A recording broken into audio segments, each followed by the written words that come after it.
Oh yeah, that's the craziest thing. I realized we had basically like a proxy for red, yellow, green, blue, maybe not red. Yeah, we have the purple brown. So that's the main spectrum.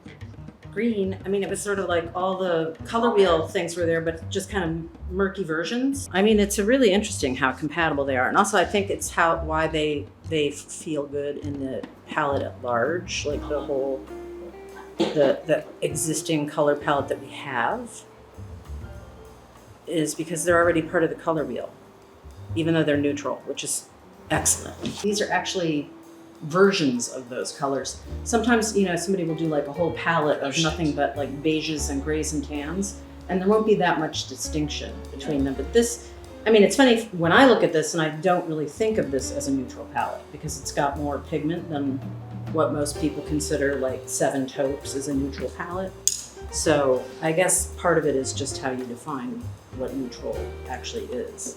I think it's just a natural progression in the fact that we are identifying a palette that we want clients to use.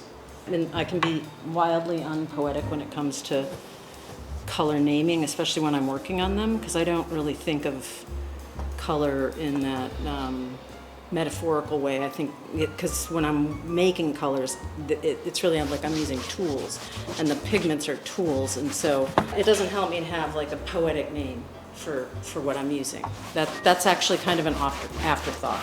Although sometimes, like if Michael will get hooked on like a term, like he'll say that's like new smoke blue or something, and I'll think I know what he means.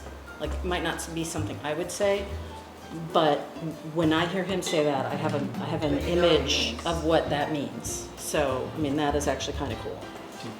So when I think about doing this, when I first started working on the original color palette, it's hard for me not to think about like next steps because I think in a comprehensive way. So it's contextual. You think, okay, well, these are the first 10 colors. 10 colors is, no matter how great they are, it's going to be limited for sure. That even though it could serve a broad customer base, people are still going to want more options than that. So to me, this was like totally the next smartest step, which is actually what I would say. To go back to your what would I name this? I would say opinionated neutral palette. Because it is a real point of view. Very few people would call this a neutral palette, except for maybe us.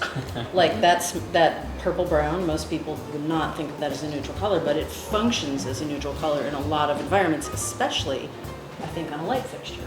True. If it were a wall color, it would be a totally different thing because it's about proportion. And that's one of my favorite things, actually, about working on this project with Michael is I think we both understand, like, the scale